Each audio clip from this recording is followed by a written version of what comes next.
Hi, everyone. It's Plastic EP coming in from Melbourne, Australia. And let me tell you, I've got a fantastic author, Laurie, Kaye, who's written a book called Confessions of a Rock and Roll Name Dropper, My Life Leading Up to John Lennon's Last Interview. I welcome you, Laurie. And I just want to say from the bottom of my heart, right, yourself being in broadcasting and now you're an author, as I said, you did the last interview with John Lennon.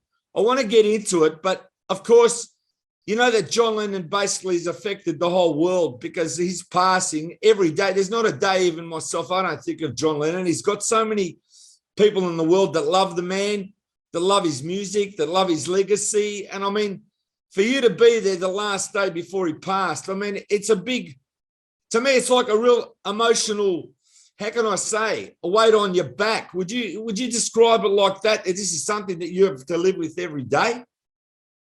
I describe it as the best and worst day of my life because I was so excited going up to it. And I had already interviewed both George Harrison and Paul McCartney, and that had been incredible. And just the idea that we were going to get to interview John Lennon, who hadn't even made music in 5 years, let alone done interviews about an album, it was amazing. So we were so excited to be going to the Dakota, New York, to interview John and Yoko. And it just, tragedy, unfortunately, just several hours after our interview happened. Now, if you can just tell everybody the radio station you're working with and how this interview came about, let's just go from the beginning there, if you can tell everybody. Well, I started as an intern at KFRC AM, which was the top 40 radio station in San Francisco back in the day, in the mid to late 70s, when I was an intern there.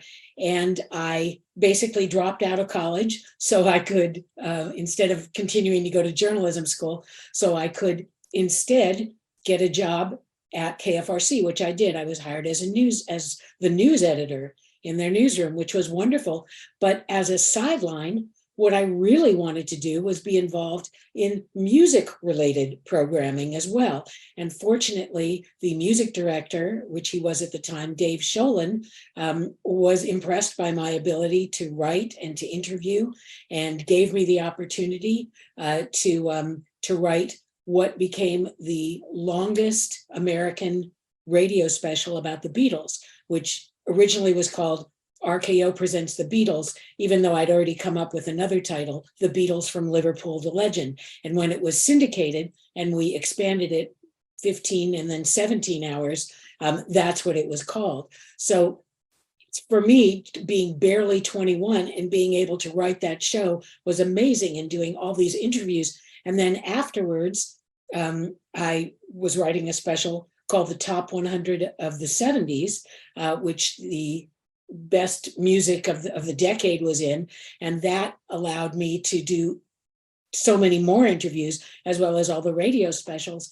And eventually I got to interview George Harrison, and then on my own, and then I got to go to London with Dave Sholin and Ron Hummel, our engineer producer, to interview Paul McCartney and Linda, the wonderful Linda, and the latest lineup of Wings, which was very exciting. That was in June of '79. And then after that, in December of 1980, 3 weeks earlier, John and Yoko had come out with Double Fantasy, and they were going to do one American radio interview related to Double Fantasy. And it was the RKO network. It was us. So it was very exciting to be able to do that. Now, you also did something for Dick Clark. That's correct too? Well, afterwards, after John passed away and I was rethinking my career, I really didn't want to do radio myself anymore. It was, I had a lot of guilt on my shoulders, and I needed something else. And so the second job I took after that was working for Dick Clark and writing his weekly radio countdown show and his weekly syndicated newspaper column, which I ghost wrote for him, which was exciting because I got to go cover so many things as Dick Clark. You know, not that I pretended to be him, but I was writing as though Dick were there. as opposed to me. So that was everything from the US Festival to the filming of Talking Heads movie to you name it. I did it in his name. It was great. That's an amazing career there, Laurie. Now let's go back to the Dakota. Can you just describe to me what it was arriving on the 8th of December? Right, what time did you arrive there, and what was it like going up to their apartment there in the Dakota? Well, we actually flew in to New York from California the night before, and I had a lot of nervousness, because I was such a John Lennon fan, a huge John Lennon fan, and I knew how intellectual he was, and that kind of scared me because we were told right off the bat, you're not going to talk about the Beatles. You're not going to talk about the past. We're talking about double fantasy and going forward. And that came from the record company. And aside from me and Dave and Ron, Bert Keane was with us from Warner Brothers Geffen Records. So, we knew we had to really watch out for what we were talking about. And the funny thing was, when the interview did start, it was John who started talking about the past and growing up as a lover of American rock and roll and meeting Paul McCartney for the first time and the Beatles. And so that was really fabulous to have him do that. And we got to the Dakota midday, like mid-morning actually. And we waited in the office while John and Yoko were up doing their photo shoot with Annie Leibovitz from Rolling Stone, and who took amazing photographs. And so then we were ushered into, by John and Yoko's assistants, into the office, primarily Yoko's office, because she ran their business, selling cows, as John would laugh and say. So we were waiting there, and it was an incredible room. It was, aside from the grand piano and the shag white carpeting and the most amazing coffee table I've ever seen in my life. It was huge and long and glass with metal legs that had snakes winding up them. It was amazing. And throughout the whole interview, I would keep looking down at it and saying, am I really here? Am I really seeing this? Is this really where Yoko does her work all day? And it's also John's office? And it was amazing. So we got set up. Ron set up his tape recorder and player and everything. And then Yoko came in, and we spent the first half hour talking to Yoko. It was very exciting for me because I just felt so connected to her, not just because we were both the only women in the room, but because I'd always been impressed by her and her conceptual art. And the funny thing is, a few years before, when I had been a student at Berkeley, I went to an amazing bookstore that was very well known there, Cody's. And the first thing I did when I walked in was I saw a table of books that were on sale. And one of them was Yoko Ono's Grapefruit. And I bought it. And this is the copy that I bought back then. And so, of course, I brought it with me to New York, to the Dakota. And John and Yoko were both so excited to see it. They hadn't seen a copy of it in years, apparently. And not only did Yoko want to sign it for me, ask me if she could, but then John asked me if he could. He said, I wrote the introduction, and can I sign it? And I said, yes, please, of course. So amazingly, he did. And it's my most prized possession to this day. And John drew the cartoon of him and Yoko said love, and John too. And it was amazing. Thank you so much for that. I was very impressed just seeing the book in the bookstore, and bought it. And little did I know that 4 years later, plus a few months, there I would be with the author and the intro writer. It was amazing. And so we sat, Yoko and I and the guys, talking and about double fantasy and the dialogue between men and women that she and John thought was necessary at the time in order to keep relationships going, which meant a lot to me because I had problematic relationships myself up to that point. So I could use all the help with romance that I could get. And then about a half an hour into it, John came down from the balance of the photo shoot. And it was great because he opened the door very, very slightly. The first thing I saw was his nose and his glasses sticking through. And under my breath, in typical Laurie Kaye fashion, I said, "Hey, we're doing an interview." And he laughed and came in and introduced himself. And it was wonderful. And then not only that, but he sat down on the love seat that I was sitting on right next to me. And there I was on a love seat with John Lennon. I mean, granted, Yoko was there, of course, also, which was very cool. But just to be there next to John Lennon, and throughout the entire interview, every time I said something that he completely agreed with or thought was something that he believed in, absolutely, he would push his glasses down his nose, his little round John Lennon glasses, and bow his head down and look at me and say, "Yes, love," or "Exactly." And to this day, I've never felt so validated in my life. Now that's an amazing story there. And I mean, even while you're talking, right, it's really getting to me because, as I said, that's his last day. So it's just like, just so unfortunate. It's like, we'll continue, as I said, talking about the interview, but you can tell even myself I'm getting affected by, knowing that this is his last day. It's like so sad. Anyway, as I said, as you progressed with the interview, did he reflect a lot on his past? He wanted to reflect a bit on his past, or did he say things about his future? Both.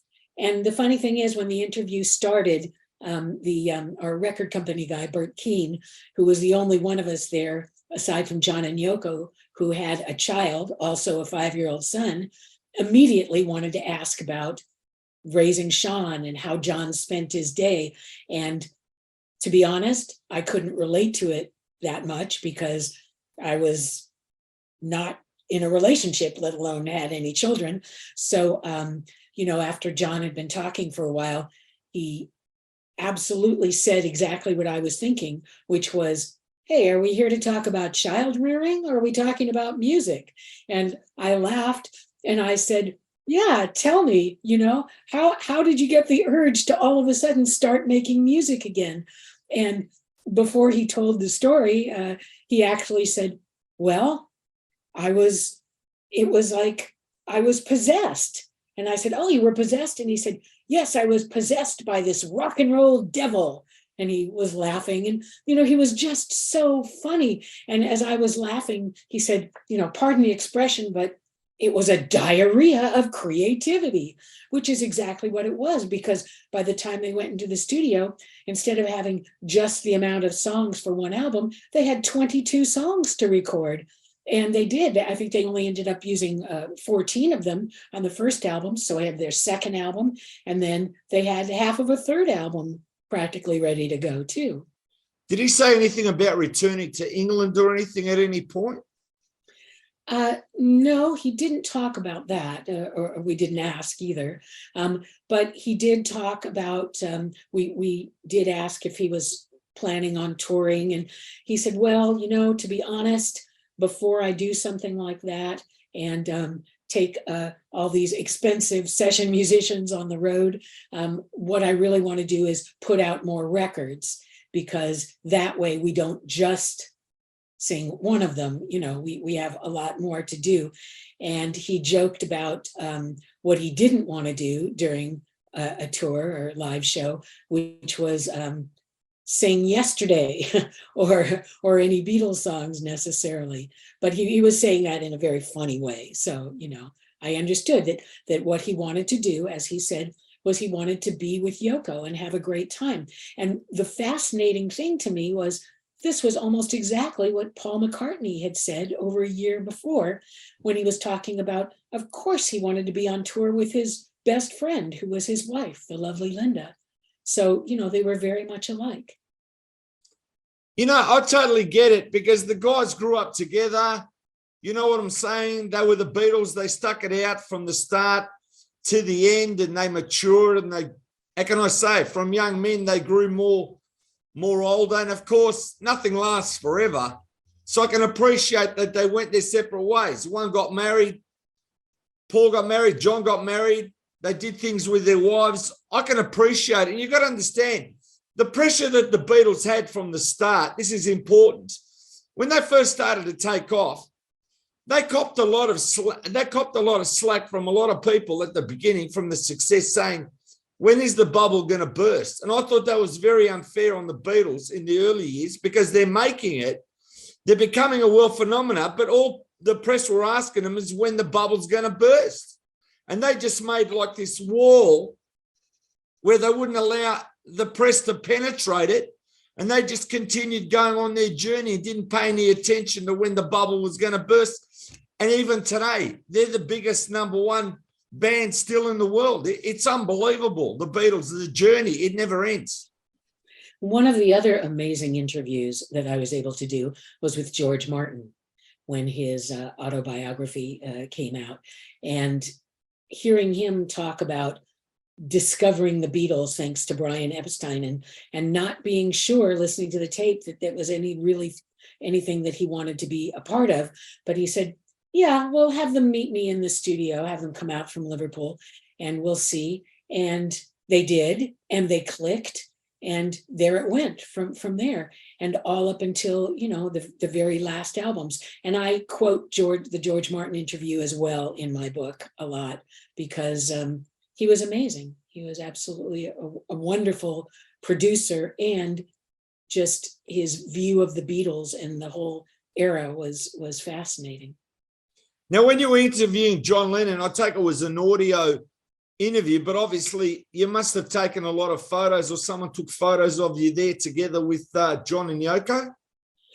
Well, I did take a photo with John and Yoko. We all did. We all took pictures, but unfortunately we couldn't take as many as we would have loved to, because at one point, very late in the afternoon, Yoko started getting calls in her office from her assistant saying, your recording session is coming up. You have to be going to the studio. And so it was like all of a sudden, oh, we have to really wind it up. So, we got some things autographed and did a little bit more planning. And, we actually all planned to get together again, which was great. And attempted to have them sign many things, but we had problems with our pens and our markers. So a lot of the signatures didn't really work out that well on the album covers, that sort of thing. But still, it was amazing. And, it was just, at that point, it was like I was floating in the air, because I was so excited and I was so happy. And the rest of my team were going home, flying back to California that night. I was staying in New York, and about to have dinner with an old friend of mine from San Francisco who just moved there, and went after the interview over to see him. And like I said, I was walking to his office. It was like I floated there, because I was so excited and so happy. This is a riveting interview, because, as I said, the unknown didn't happen. And then it just came that's the last John Lennon interview that was done. And then writing the book, as I said, having to reflect back and putting that all in words and that. I mean, I know in one way it's a labor of love, but it must have been also those memories and knowing that he passed away that made it even harder to write the book. That'd be correct? Well, yes. And the guilt that I've felt for over 40 years now has been sitting with me, and it's kept me from writing the book for that long. Everybody wants to know, why haven't you written your book? When are you going to write it? And, finally, the time came. I had time because with the pandemic, TV production came at a complete halt for a while. So that's when I started it. And it was really terrifyingly difficult, because a lot of people, when they write books, memoirs, they have diaries to use. And I never kept a diary or anything about this, because it hurt so badly. I felt terrible. And so it was very hard to remember, not just because when you get older, your memory slides a little, but because there were things that I definitely wanted to block out, and I did. And for example, having had contact with the jerk who killed John Lennon was just something that I keep looking back at, and I can't believe that I didn't report him to the security department at the Dakota, because he was bugging people and he was just, why didn't I know that there was something wrong with him and that he was going to do something bad? And obviously I'm not psychic, but still I can't help but feel guilt and have that on my shoulders because of it. So, Well, unfortunately. the book's coming out in December 2023, but it's also going to be released earlier in an ebook, Confessions of a Rock and Roll Name Dropper, My Life Leading Up to John Lennon's Last Interview by Laurie, Kaye. And I just want to say, it's been such an honor to do an interview with you, Laurie. And I mean, I got to say, this interview will put a lot of heartstrings from John Lennon fans all over the world, because to me, as I said, even getting through this interview, it's painful. It's the painful memory that the fact that John's gone, but his legacy lives on. And as I said, John Lennon is bigger today than ever before. And the legions of fans that love him right from around the world, the new generations of Beatle fans coming up, their music lives forever. Their legacy lives forever. Their videos live forever. And you know what? We remember everything that he's done. And you know what?